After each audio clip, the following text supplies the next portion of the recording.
بسم الله الرحمن الرحيم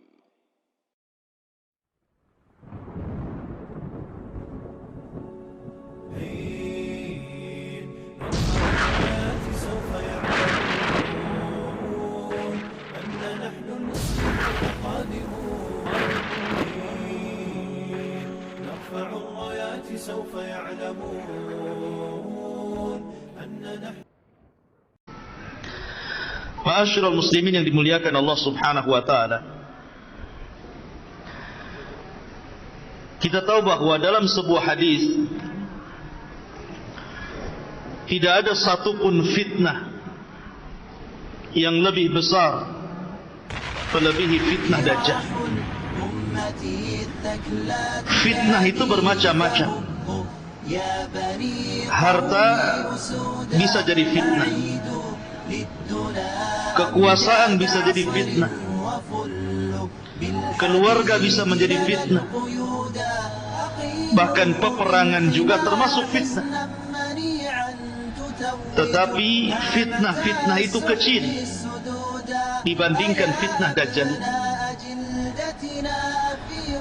Makanya kenapa Nabi SAW memerintahkan kita setiap hari Jumat untuk membaca surah Al-Kahfi. Apa alasan? Surah Al-Kahfi itu terkandung 4 fitnah yang diceritakan. Pertama, fitnah agama ketika cerita tentang Ashabul Kahfi, anak-anak muda yang kemudian tanpa ada kesepakatan satu dengan yang lain, tiba-tiba mereka berjumpa dalam sebuah gua demi menyelamatkan agama mereka. Yang kedua, fitnah harta. Karena dalam surah Al-Kahfi itu ada kisah tentang sahibul jannatain, pemilik 2 kebun yang terfitnah dengan harta. Kemudian yang ketiga, fitnah ilmu. Ketika bercerita tentang Nabi Musa yang belajar kepada Khidir. Musa terfitnah dengan ilmu. Ketika ditanya, wahai Musa, adakah orang yang lebih alim dari kamu? Musa mengatakan tidak ada, dan dia lupa mengucapkan insya Allah. Akhirnya dia disuruh untuk belajar kepada Khidir, padahal Khidir lebih rendah dibandingkan Musa. Kemudian yang keempat, fitnah kekuasaan. Ketika bicara tentang Dzulqarnain, dan itu kisahnya ada dalam surah Al-Kahfi. Berarti kisah-kisah dalam surah Al-Kahfi itu bicara tentang fitnah agama, fitnah harta, fitnah ilmu, dan fitnah kekuasaan. Empat-empatnya ada pada Dajjal. Ini 4 fitnah ini semua ada pada Dajjal. Pertama, fitnah agama. Dajjal akan memfitnah agama kita. Ketika dia datang kepada Al-A'rab, orang-orang Arab Badui, kemudian mengatakan kepada mereka, maukah kuhidupkan ibu bapa kalian? Tapi syaratnya engkau harus mengakui aku adalah Rabb kalian. Maka tiba-tiba Dajjal pun kemudian menghidupkan ibu bapa mereka. Tiba-tiba ibu bapa mereka mengatakan kepada anak-anaknya, ya bunai, wahai anakku, ikutilah orang ini, maksudnya Dajjal.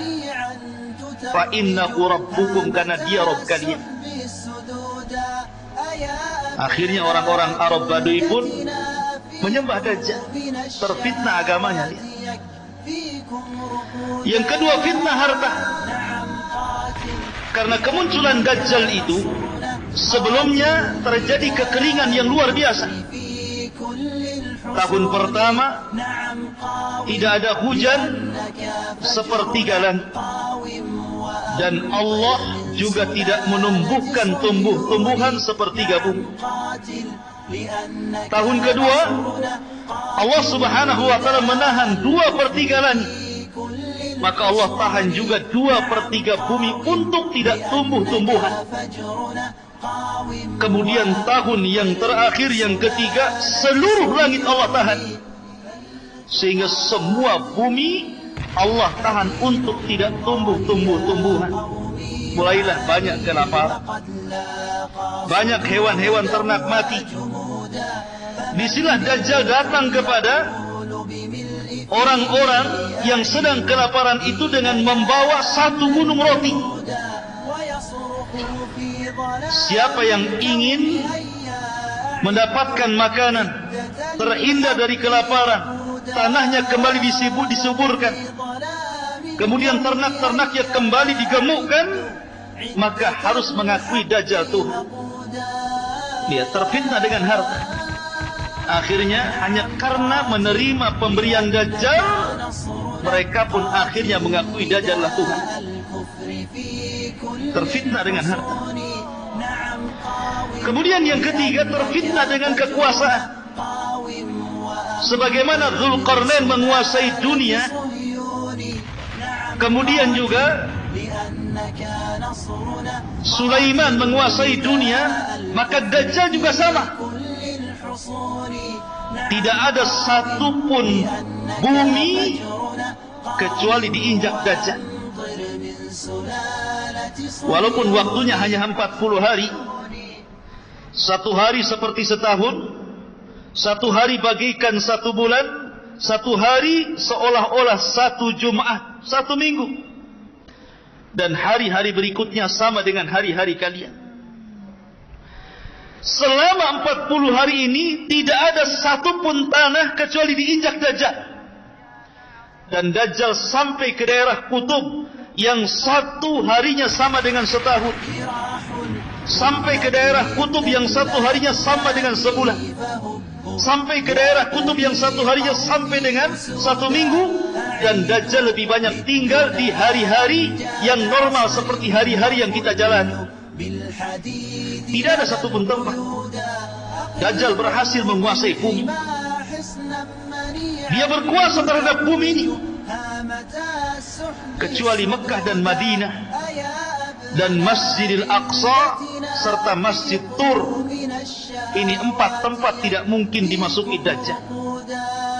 Mekah dan Masjidil Haram, Madinah dan Masjid Nabawi, Masjidil Aqsa dan Masjid Tur, markasnya kaum muslimin, tempat bersembunyinya Imam Mahdi dan kaum muslimin dari kepungan Dajjal. Masjid Tur. Tetapi selain 4 tempat ini semua diinjak Dajjal.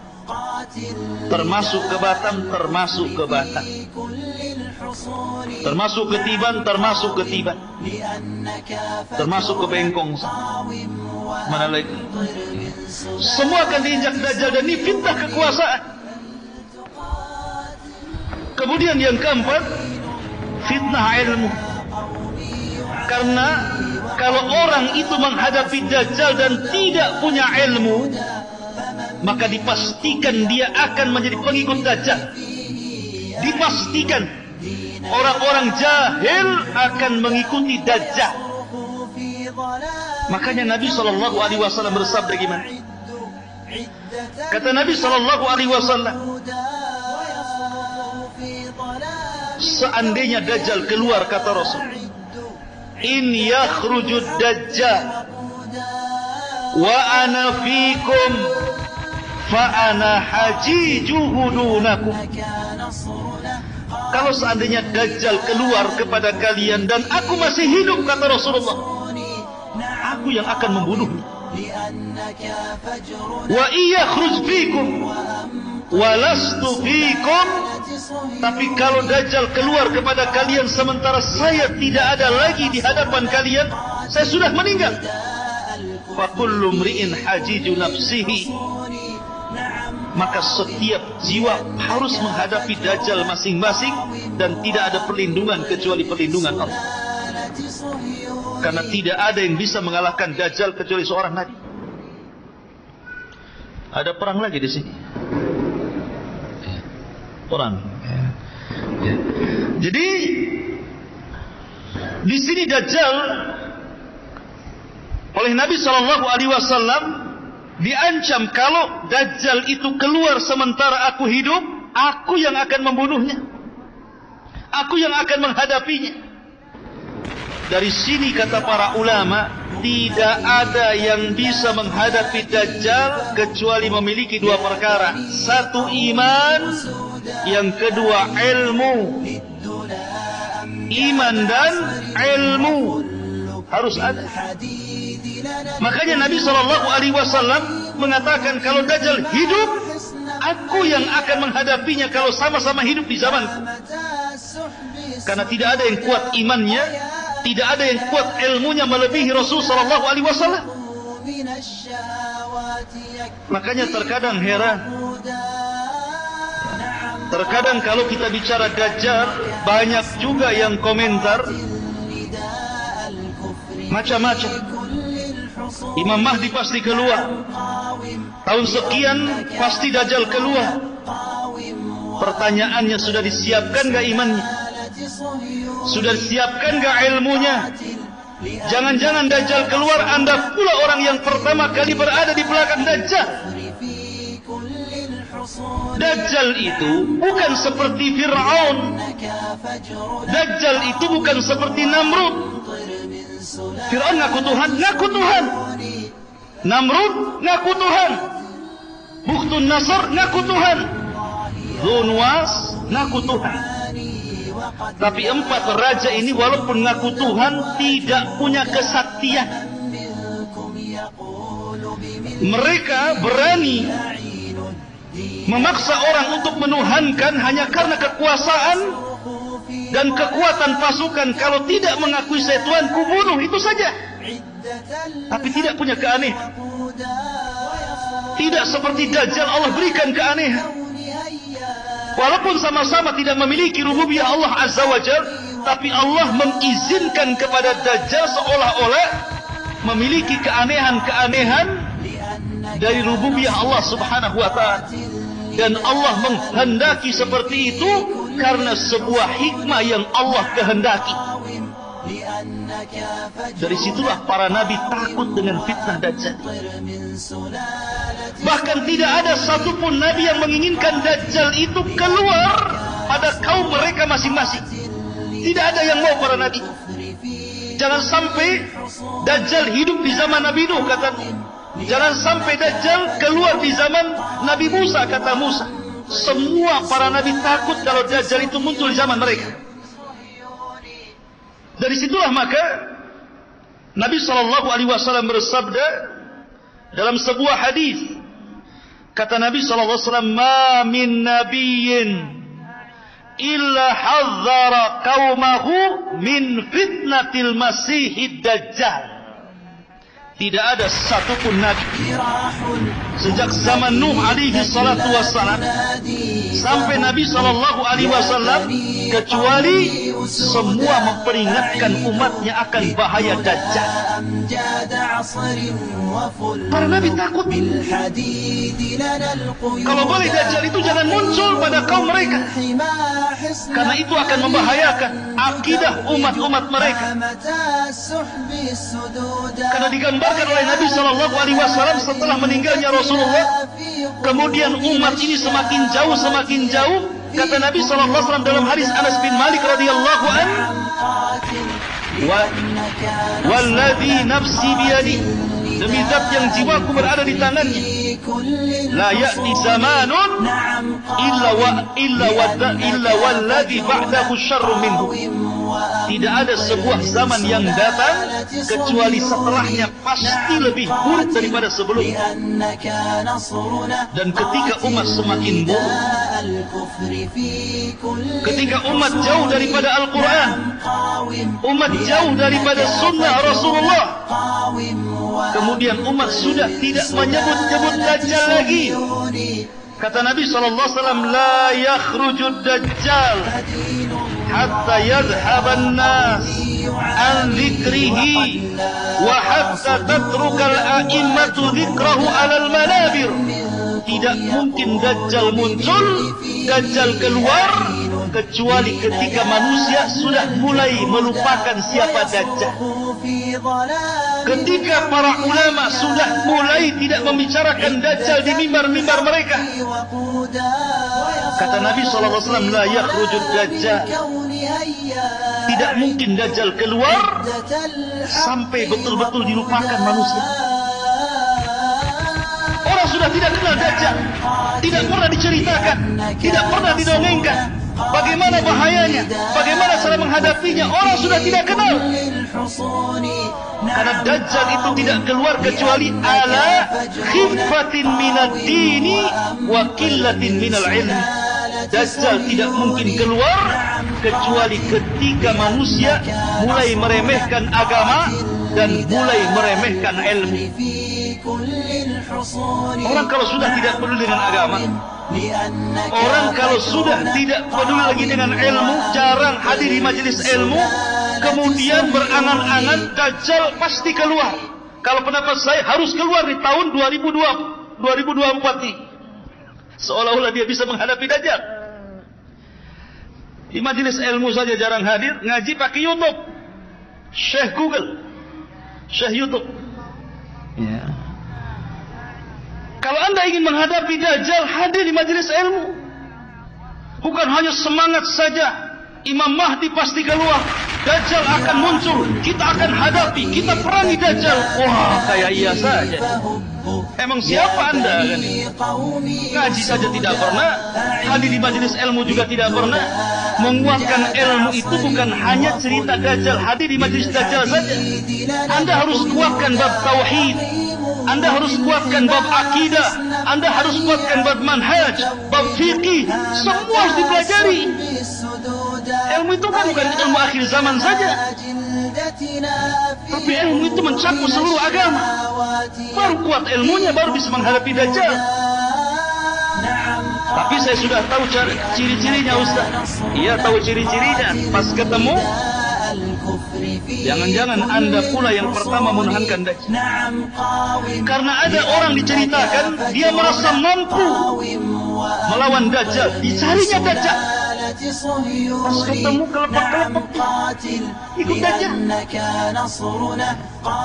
Makanya Nabi SAW mengatakan, kalau anda berjumpa dengan Dajjal, kemudian Dajjal mulai memperlihatkan keanehannya, membawa air yang sangat putih yang memancar dari bumi, kemudian membawa api yang menyala-nyala. Kata Nabi SAW, ini karena kasih sayangnya Rasul kepada kita loh ya. Pejamkan mata. Kita disuruh memejamkan mata, kemudian masuklah ke dalam api yang hakikatnya itu dia air. Sebab kalau seandainya kita tidak memejamkan mata, kemudian mata kita melek, tentu kita akan terpengaruh, justru masuk ke dalam air yang hakikatnya itu adalah api. Dan kita akan masuk ke dalam neraka. Ya, bagaimana Nabi SAW sayang dengan kita, suruh memejamkan mata. Ya. Ma'asyiral muslimin yang dimuliakan Allah Subhanahu wa ta'ala. Bicara Dajjal, Dajjal itu tidak mungkin keluar kecuali karena ghadbah yaghdibuha, karena sebuah kemarahan yang disulut, maka dia keluar. Di zaman Nabi SAW, Abdullah bin Umar radhiyallahu anhu yang bersumpah bahwa Ibnu Sayyad adalah Dajjal. Suatu ketika dia berpapasan dengan Ibnu Sayyad yang sudah dewasa. Tiba-tiba terjadi komunikasi, kemudian berselisih pendapat. Akhirnya Abdullah bin Umar menampar Ibnu Sayyad, kemudian pergi. Ibnu Sayyad marah. Kemudian dia sembunyi di rumah Hafsah. Maka kemudian Hafsah pun mengatakan kepada Abdullah bin Umar, adiknya, saudaranya, karena sama-sama anak Umar bin Khattab radhiyallahu anhu, dan mengatakan, wahai Abdullah bin Umar, aku pernah mendengar Rasul bersabda, la yakhrujud Dajjal illa ala ghadbatin yaghdibuha. Tidak mungkin Dajjal keluar kecuali karena ada yang menyulut kemarahan. Dan di akhir zaman Dajjal itu keluar karena terpancing dengan kemarahan terhadap orang Yahudi. Karena sebelum terjadi atau sebelum Dajjal ini keluar, ikhwatu fiddin, maka sebelumnya terjadi perang yang sangat dahsyat yang disebut dengan Malhamatul Kubra.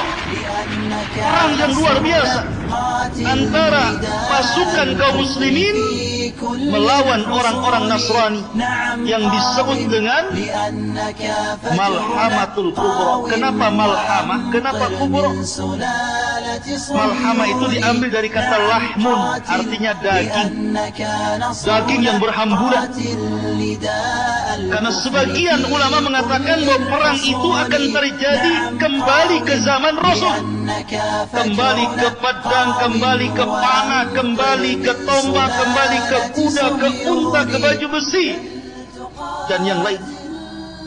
Sehingga setiap sabetan-sabetan pedang itu akan melemparkan daging-daging yang kena sabetan ke langit. Maka disebut Malhamah Kubra, yang sangat besar, artinya perang yang maha dahsyat. Masyarakat muslimin yang dimuliakan, padahal sebelumnya antara kaum muslimin dengan orang Nasrani ini berdamai untuk memerangi musuh-musuh di belakang mereka. Tapi kemudian setelah musuh itu dikalahkan, tiba-tiba orang Nasrani, mereka berkhianat, kemudian mengatakan ghalabas salib, ghalabas salib. Salib telah menang, salib telah menang. Maka marah orang Islam dan mengatakan balillah ghalab, Allah yang menang, bukan salib yang menang. Maka dibunuhlah orang Nasrani itu. Terjadi kekacauan, tidak terima, akhirnya berhadap-hadapan, terjadilah siap peperangan yang sangat dahsyat. Itulah Armageddon, atau dalam bahasa kita Malhamatul Kubra.